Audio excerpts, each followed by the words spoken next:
हरे मुरारे, हे नाथ नारायण वासुदेव, प्रद्युम्न दामोदर विश्वनाथ, मुकुंद विष्णोर्भगवन् नमस्ते. नारायणं नमस्कृत्यं नरं चैव नरोत्तमं, देवीं सरस्वतीं व्यासं ततो जयमुदीरयेत्. गोपाल कृष्ण भगवान की जय. चतुर्थ स्कंदातील 27व्या अध्याय आपण आता पाहणार आहोत.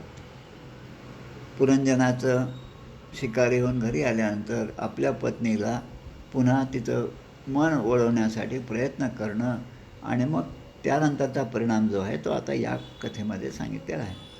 पुरंजनपुरीवर चंडवेगाची चढाई आणि कालकन्याचे चरित्र आपण पाहिलं. पुरंजन म्हणजे जीव आणि पुरंजनी म्हणजे जीवाच्या ठिकाणी असणारी बुद्धी. आता बुद्धी म्हटलं की त्याचे दोन भाग होतात, सद्बुद्धी आणि दुर्बुद्धी. सद्बुद्धी असेल तर चांगलं कर्म होणार आहे, दुर्बुद्धी असेल तर वाईट कर्म आपल्या हातून होणार आहे. आणि वाईट कर्म घडलं की त्याचा परिणाम जसा असतो तसा चांगलं कर्म घडलं तरी पण त्याचा परिणाम असतोच. साखळी आहे ही, लोखंडाची आहे का सोन्याची आहे का चांदीची आहे ही गोष्ट वेगळी, पण साखळीने एकदा माणूस बांधला गेला की तो बांधलेलाच राहतो. मग सत्वगुण असो, रजोगुण असो, तमोगुण असो. आणि म्हणून या तिन्ही गुणांमध्ये अजून एक शब्द दिलेला आहे, तो म्हणजे शबल आणि शुद्ध. शुद्ध शुद्ध म्हणजे जो परमार्थाकडे नेतो, आणि शबल म्हणजे जो बलपूर्वक आपल्याला या गर्तेमध्ये ओढत जातो. आता या ठिकाणी पुरंजनपुरीवर चंडवेगाची चढाई. नारद म्हणतात, इत्थं पुरंजनम सम्यक वशमानीय विभ्रमैः पुरंजनी महाराज रेमे रमयती पतीम. आत्तापर्यंत ती पत्नी नाराज होती. पुरंजन राजाने खूप प्रयत्न केला तिला पुन्हा पूर्वपदावर आणण्यासाठी, कारण पत्नीच होती, त्याचं प्रेम होतं. बुद्धी आहे, जीव आहे, जीवाला बुद्धीशी जोडून घ्यावंच लागतं. बुद्धीने निर्णय घेतला म्हणजे तो नेहमीच चांगला असतो असं नाही, पण बुद्धीचा निर्णय न ऐकता जेव्हा जीव आपली कर्म करत जातो तेव्हा तो या पापामध्ये लिप्त होतो. मग आता या बुद्धीला पुन्हा आपल्या पूर्वपदावर म्हणजे आपल्या पतीच्या कार्यामध्ये मदतगार म्हणून ती ठरावी यासाठी प्रयत्न केल्यानंतर ती पत्नी जी आहे, ती पुरंजनी जी आहे, ती अनेक प्रकारचे नखरे करून, म्हणजे घरामधलाच आपला विचार घ्या म्हणजे तुमच्या लक्षात येईल, पुरंजनाला पूर्णपणे आपल्या ताब्यात घेते.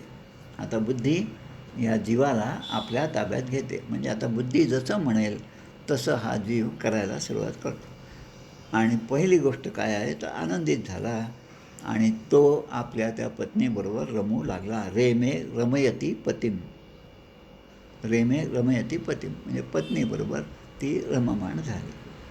स राजा महिषीम राजन सुस्नाता मृत्युराननाम कृतस्त्वत्यनयां तृप्ताम अभ्यनंदनम उपागताम. आता तिने काय केलं, आता पतीची नाराजी थोडीशी दूरही व्हावी आणि आपलं पण महत्त्व टिकावं म्हणून जसं घरात असतं तसंच तिने चांगलं स्नान केलं, मांगलिक स्नान केलं, शृंगार केला, खाऊन पिऊन तृप्त झाली आणि ती राजाजवळ आली म्हणजे पतीजवळ आली. आणि राजाने तिचं खूप मोठं स्वागत केलं, अभिनंदन केलं. आता राजा जो आहे तो जीव आहे आणि पुरंजनी म्हणजे त्याची बुद्धी आहे. आता त्याचा जीव जो आहे त्या पत्नीमध्ये गुंतलेला आहे आणि म्हणून दिवस रात्रीचं सुद्धा त्याला भान राहत नाही.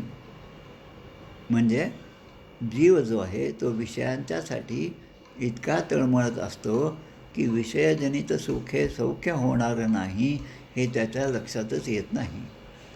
आणि मी आणि माझी पत्नी, माझा संसार, माझी मुलं यामध्येच तो लिप्त असतो. आणि दिवस रात्रीचे भान न राहता आणि काळाचं काहीच त्याला भय नाही. काळ कुठे चालला आहे, आपलं आयुष्य किती क्षणभंगूर आहे आणि प्रत्येक घटकेला होणारी घटना आपल्याला हळूहळू त्या मृत्यूकडेच घेऊन जात आहे याचंसुद्धा त्याला भान राहिलं नाही.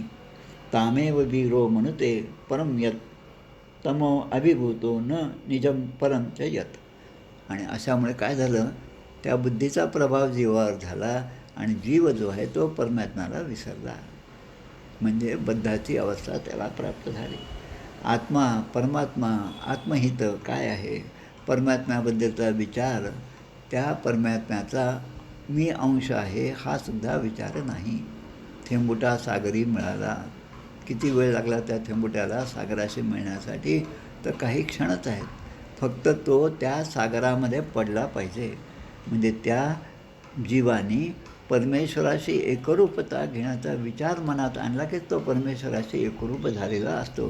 अन्यथा तो वेगळाच स्वतःला समजतो. तुझी या वियोगे जीवित आले, शरीर पांगे बहुदुःख झाले. काय करू रे क्रिया घडेना, तुझं वीण रामा मदकंठ घेना. रोज करुणाष्टकं म्हणतो, पण त्याचा अर्थ जाणण्यासाठी श्रीमद भागवतासारख्या ग्रंथाचा आश्रय घेतला तर मग आपल्या रोजच्या उपासनेमध्ये अजून गोडी निर्माण होईल. आणि म्हणून ही सगळी साधनं आहेत. गोंदवलेकर महाराज म्हणतात की सगळं घर बांधलं पण त्याला छतच नाही बांधलं तर त्याचा उपयोग काय. सगळं घर बांधलं ते सगळं वाया गेलं. तर त्या घराचं छत जसं महत्त्वाचं आहे तसं परमेश्वराचं नाम हे अत्यंत महत्त्वाचं आहे. कितीही सत्कर्म करा, कितीही चांगल्या गोष्टी करा, कितीही शास्त्रविहित जे आहे ते करा, पण त्यामध्ये मुळाशी जर भगवंताचं स्मरण नसेल तर मात्र सगळंच व्यर्थ आहे. जसं घराला छप्पर नाही. आता या ठिकाणी ते सांगतात, कामातूर झालेला तो जीव आहे, पुरंजन आहे आणि आपल्या पत्नीबरोबर विहार करता करता जवळपास अर्धं आयुष्य त्याचं निघून गेलं. 50 वर्षे गेली. 100 वर्षाचं आयुष्य आपण पकडलं तर 50 वर्ष असेच निघून गेले. सजन रे झूठ मत बोलो, खुदा के पास जाना है, सिनेमातलं गाणं आहे. तसंच बालवयी खेळी रमलो, तारुण्य नासले, वृद्धपणी आता देवा दिसे पहिलं तीर. अशी अवस्था आता त्याला प्राप्त झाली. आत्तापर्यंत इतके वर्ष गेले पण ते वर्ष त्याला क्षणासारखे वाटले. आपण म्हणतो ना, सुखाचे क्षण हे क्षणासारखे वाटतात आणि दुःख मात्र फार, म्हणजे तो वेळ जातसुद्धा नाही. या पुरंजनाला, त्या पुरंजनीपासून 1100 पुत्र झाले आणि 110 कन्या झाल्या. तस्याम जनयत पुत्रान पुरंजन्याम पुरंजनः शतानेकादश विराट आयुषो धर्ममथा त्यगात. आणि हे सर्वजण त्याचे पुत्र आणि पुत्री जे आहेत, 1100 मुलं आणि 110 कन्या. 1100 आणि 110 हे सगळं रूपकात्मक आहे. 1100 पुत्र जीवाला होणं म्हणजे याचा अर्थ प्रत्येक ठिकाणी ज्या ज्या ठिकाणी त्याच्या विषयाच्या मागे तो जे धावत जातो आणि त्यातून जो प्राप्त करतो ते त्याचे पुत्रच झाले. आणि मग त्यामध्ये कन्यासुद्धा आहेत आणि पुत्रसुद्धा आहेत. आता त्यामध्ये काही जण त्याचं यश वाढवतात. मुलगा जेव्हा सगळं उद्योग करू लागतो, चांगले उद्योग केले तर वडिलांना जसा आनंद होतो आणि मुलांचं काही अपयश झालं तर वडिलांना वाईट वाटतं. तसं पित्याचे यश वाढवणारं कर्म जर त्या पुत्राकडून झालं तर बापाला थोडंसं समाधान वाटतं. तसं हे जे मुलं आहेत, 1100 मुलं आणि 110 कन्या, या पौरंजनी नावाने प्रसिद्ध झाल्या. आता तोपर्यंत याचं अर्धं आयुष्य निघून गेलं होतं. आणि मग पितृवंशाची वृद्धी करणाऱ्या आपल्या पुत्रांचा आणि कन्यांचा त्यांनी योग्य ठिकाणी विवाह करून दिला. आता त्यामध्ये पुत्राणामच्या भवेन पुत्रा एकैकस्य शतम शतम, म्हणजे प्रत्येक मुलाला किती मुलं आहेत, 1100, आणि प्रत्येकाला 100 मुलं झाली, पुत्र झाले.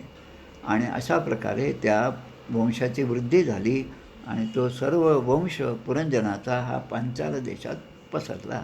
आता पांचाल हे नाव त्यासाठीच आहे की पंचविषय, पंचकर्मेंद्रिय, पंचज्ञानेंद्रिय हे जे आहेत आणि पंचप्राण, सगळे 25 तत्व आहेत, त्यामध्ये सगळे गुरफटलेले आहेत आणि त्यामुळे सगळी याचीच प्रजा आहे.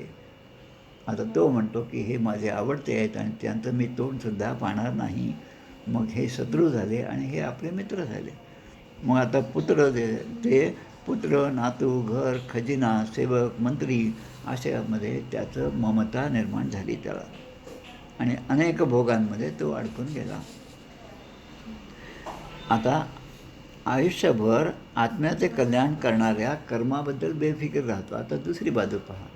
आयुष्यभर ज्यामध्ये माझ्या जीवाचं कल्याण आहे, आत्म्याचं कल्याण आहे, त्याची मी काळजीच केली नाही. खाओ पिओ और मजा करो या तत्त्वाने जर मी राहिलो आणि शेवटपर्यंत तसंच राहिलो, रोज 3-3 तास जर मी पत्ते खेळत बसलो, तर मग भगवंताचा योग कधी होणार, भगवंताचं नाम मी कधी घेणार, हे जर माझ्या लक्षात आलं नाही. आणि दुसरीकडे मी माझा सुखाने संसार करत आहे, कुटुंब पालन करत आहे, माझी जबाबदारी मी चांगल्या प्रकारे पार पाडत आहे. मग हे सगळं असताना मला देवाचं नाव घेण्याची काय गरज आहे? सगुण भजन नावाचा समास जो आहे, दशक 6 समास 7, तो पुन्हा वाचावा आपण या संदर्भामध्ये. आणि मग असा स्त्रीलंपट पुरुषांना अप्रिय वाटणारा वृद्धापकाळ आला. 50 वर्ष झाले. आता हळूहळू जीव वृद्धावस्थेकडे जात गेला. तेव्हाचं वर्णन आता देतात. चंडवेग इति ख्यातो गंधर्वाधिपतिर्नृपः गंधर्वास्तस्य बलिनः षष्ठोत्तर शतत्रयम्. चंडवेग नावाचा एक गंधर्व आहे. तर गंधर्व म्हणजे काय, ही संकल्पना समजून घेऊया आपण. एक मनुष्य असतो, दुसरा गंधर्व आहे आणि त्याच्यावर असणारे देव आहेत. माणसापेक्षा गंधर्व श्रेष्ठ आहेत आणि गंधर्वांपेक्षा देव श्रेष्ठ आहेत आणि या देवापेक्षा महादेव श्रेष्ठ आहेत आणि या महादेवांपेक्षा श्रेष्ठ म्हणजे महाविष्णू, जे अहमेवासमेवाग्रे नान्यमदत सदसत्परम, अगदी एकच मी होतो, अहमेवासमेवाग्रे. आणि मग त्याचे 3 झाले, ब्रह्मा विष्णू महेश, आणि मग ही सगळी प्रजा निर्माण झाली. पण असा विचार ज्या जीवाला येत नाही की हे सगळं काय आहे, मी कोणापासून निर्माण झालो आणि या ठिकाणी जीव हा देह धारण केल्यानंतर माझं मुख्य कर्म काय आहे, हे ज्याच्या लक्षात येत नाही त्याला मात्र वृद्धावस्था फार कठीण जाते. आणि ज्याला हे लक्षात येतं त्याला वृद्धावस्थेमध्ये सुद्धा तो तेवढाच तरुण असतो. जरी वयाने वृद्ध असला तरी तो तरुण असतो, कारण ते तारुण्य ह्या आध्यात्मिक शक्तीमुळे प्राप्त झालेलं असतं. आता हा चंडवेग जो आहे तो सुद्धा त्या ठिकाणी, चंडवेग म्हणजे एक काळ आहे. काळ म्हणजे संवत्सर. जसे जसे वर्ष जातात, समय जातो, तसा तो राजा चंडवेग इति ख्यातो, त्याला काळ असं म्हणतात. आणि मग त्याने काय केलं, तर त्याने त्याच्या बरोबरीने राहणाऱ्या चंडवेगाची जी सेना होती त्याच्यामध्ये 360 महाबलवान असे गंधर्व होते. 360 गंधर्व होते. त्याच्या आधिपत्याखाली तो सांगेल तसे ते कामं करायचे असे गंधर्व होते. आणि तसंच त्याच्याबरोबर राहणाऱ्या सावळ्या आणि गोऱ्या वर्णाच्या गंधर्व स्त्रिया पण होत्या. 360 सावळ्या वर्णाच्या म्हणजे गंधर्व आहेत आणि 360 गोऱ्या वर्णाच्या गंधर्व स्त्रिया आहेत. आता सावळा वर्ण आणि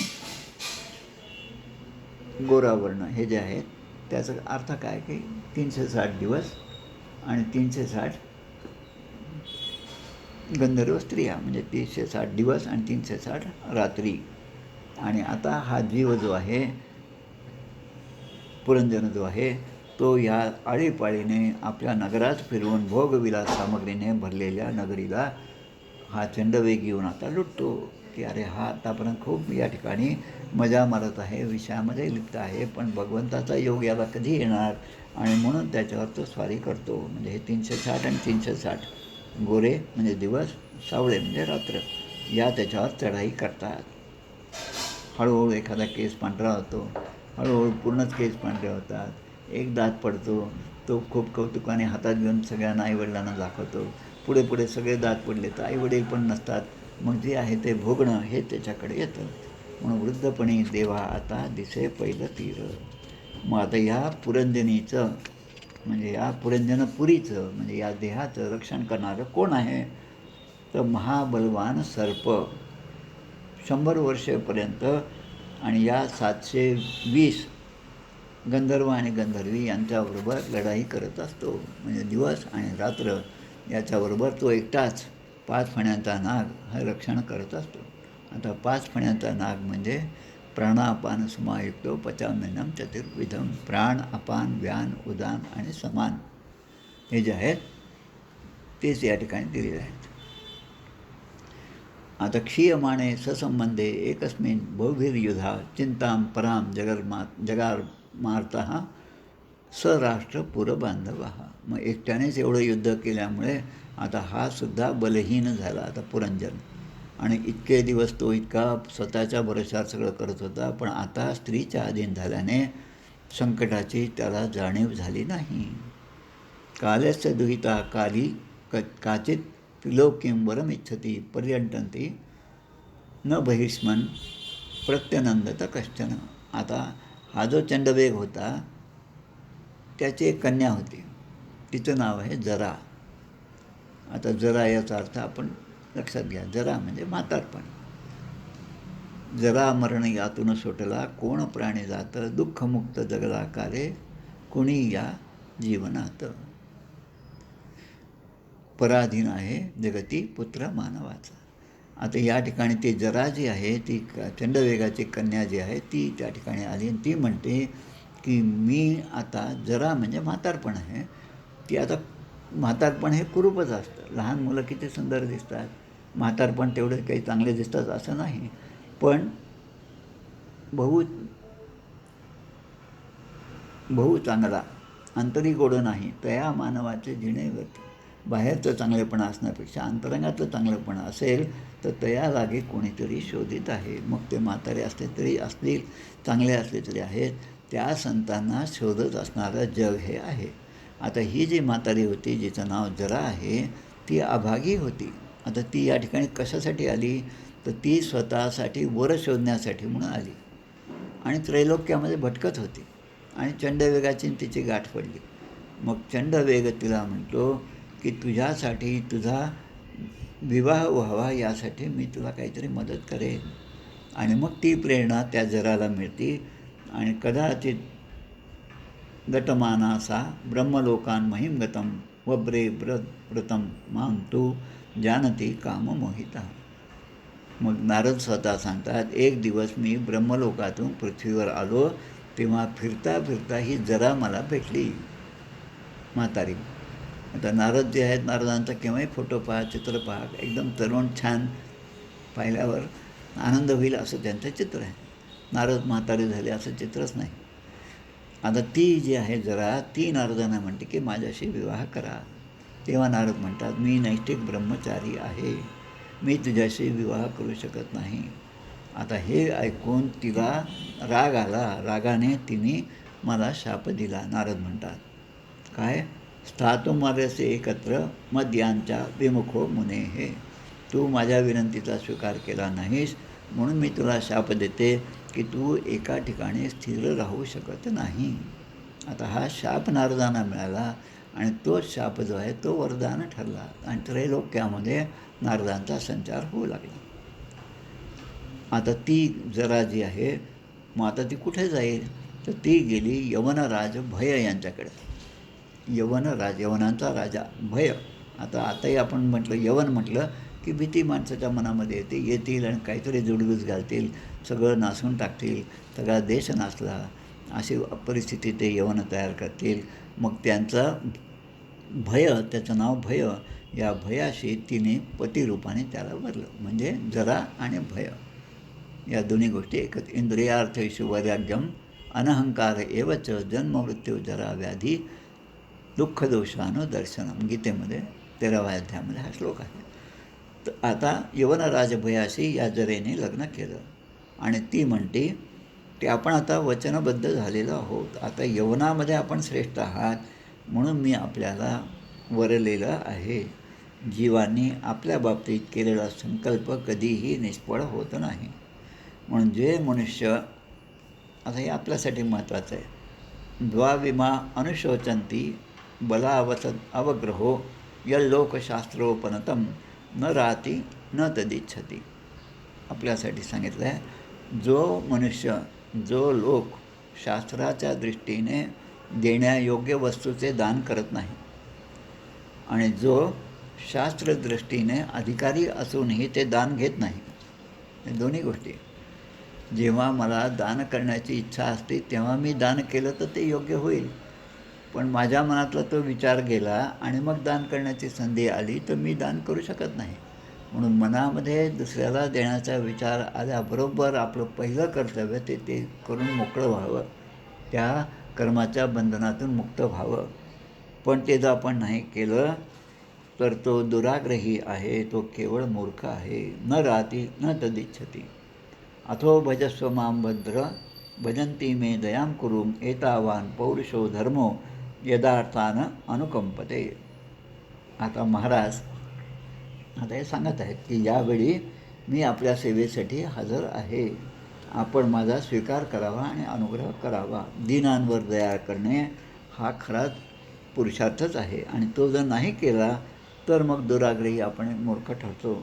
मग हे कालकन्याचं ऐकलं आणि विधात्याने जणू एक गुप्त कार्य करण्याच्या इच्छेने त्या यवनराजाला हसत हसत तिला म्हणाला की योगदृष्टीने मी तुझ्यासाठी एक पती निश्चित केला आहे. चंडवेग सांगतो. आता हे चंडवेगाचा सगळा संसार सुरू झाला. चंडवेगाचा एक भाऊ होता, त्याचं नाव प्रज्वार. प्रज्वार म्हणजे खऱ्या अर्थाने ताप, बुखार. आता ताप हा दोन्ही प्रकारचा असतो. माणसाच्या अंगात जे नॉर्मल टेम्परेचर असतं ते 98.4 आहे. 98.4च्या वर गेलं, 1 डिग्री 2 डिग्री गेलं की लगेच डॉक्टरकडे जावं. 98.4चं 95 जरी झालं, काय 96 जरी झालं तरी डॉक्टरकडे जावं लागतं. म्हणजे दोन्हीकडून धोका आहे. ते बरोबर संतुलित राहिलं पाहिजे. आणि म्हणून या चंडवेगाचा भाऊ जो प्रज्वार आहे तो या पुरंजनपुरीवर म्हणजे या देहावर म्हणजे पुरंजनावर आपला हल्ला चढवतो. शीत प्रकार असो किंवा उष्ण प्रकार. प्रज्वारोयम मम भ्राता त्वं च मे भगिनी भव तराम उभाभ्याम लोकेस्मिन अव्यक्तो भीमसैनिकः. प्रज्वार नावाचा हा माझा भाऊ आहे आणि तू माझी बहीण हो असं सांगतात. आणि मग तुम्हा दोघांच्या बरोबर मी गुप्त रूपाने भयंकर सेना घेऊन या लोकांमध्ये संचार करीन असा चंडवेग म्हणतो. चंडवेग, त्याची ही बहीण आणि त्याचा भाऊ म्हणजे हे तिघे मिळून या जीवाला प्रत्येकाला जो जन्मतो त्याला प्रत्येकाचा नाश आहे. यदृष्टम तन्नष्टम या प्रकारे जन्म झाला म्हणून आनंद वाटतो आणि मृत्यू झाला म्हणून दुःख वाटतं. पण या दोन्ही अवस्थेला, या दोन्ही घटनांना जो सम्यक दृष्टीने पाहतो तो या जन्ममृत्यूच्या कचाट्यामध्ये कधीच सापडत नाही. त्यालाच आपण संत म्हणतो. ती अवस्था प्राप्त होण्यासाठी हा सगळा पुरंजनाचं आख्यान जे आहे ती आख्यान आपल्याला सांगितलेलं आहे. म्हणून कर्मामुळे लोक गुप्त रूपाने भोग आणि तू माझी सेवा घेऊन जा आणि ही माझी सेना जी आहे ती तू आता बरोबर घेऊन जा आणि या जगामध्ये या प्रजेचा नाश करण्याचं काम मी तुम्हाला दिलं. म्हणजे भगवान शंकराचेच हे दूत असल्यासारखे हे तिघेजण आहेत. चंडवेग आहे, प्रज्वार आहे आणि ती जरा आहे. अशा प्रकारे हा चतुर्थ स्कंदातील 27वा अध्याय या ठिकाणी पूर्ण होतो. इति श्रीमद्भागवते महापुराणे पारमहंस्यां संहितायां चतुर्थस्कंदे पुरंजनोपाख्याने 27वाध्यायः. श्रीकृष्णार्पणमस्तु. 1-2 मिनटं.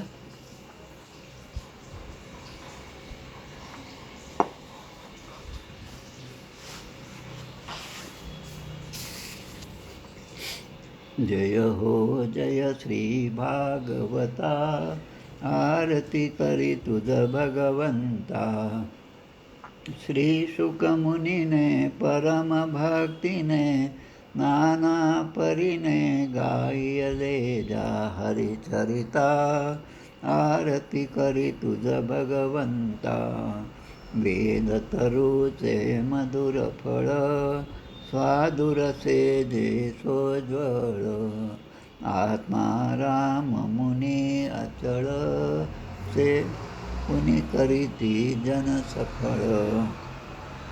महापर्वणी आली अवनी की अगहरणी भवजलतरणी ती पतिता.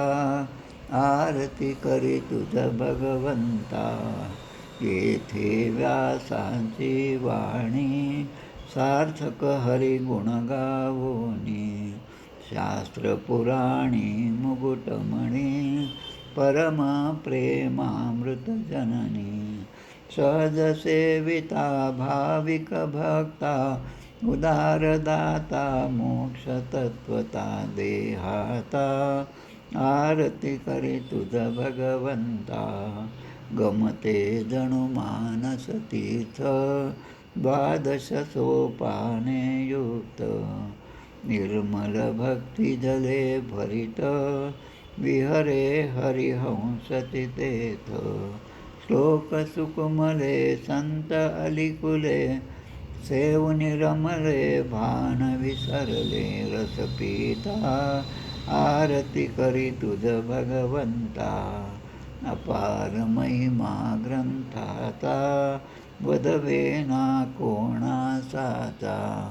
मेवा कविवर संताचा, प्राणची कीर्तनकारांचा.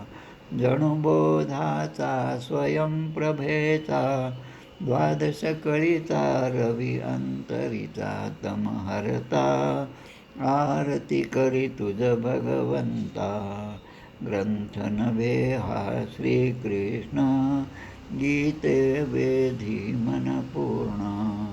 अनन्य होता या शरण, खचित टळे जन्म मरण. त्रिताप जाती चिरये शांती, नाथ ही वदती रामपदी ठेवी माथा. आरती करी तुझ भगवंता, जय हो जय श्री भागवता. आरती करी तुझ भगवंता. गोपाल कृष्ण भगवान की जय. जय जय रघुवीर समर्थ.